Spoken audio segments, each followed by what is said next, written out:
તો પોપટ આવ્યો તો પોપટ કે ચાલ હું તને દવાખાને લઈ જાઉં તો પોપટભાઈ ચકલીને દવાખાને લઈ ગયા ક્યાં લઈ ગયા દવાખાને લઈ ગયા તો દવાખાને ડોક્ટર કોણ હતું ભુવડ કોણ હતું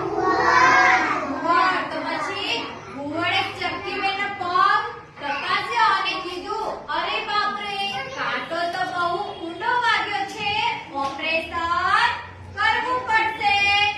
તો પછી પોપટભાઈએ કીધું સારું તો પછી એટલામાં મેના અને પોપટ ભગવાનને પ્રાર્થના કરવા લાગ્યા હે ભગવાન ચકલીબેનને જલ્દી સાજા કરી દેજો એટલામાં ઉડતો ઉડતો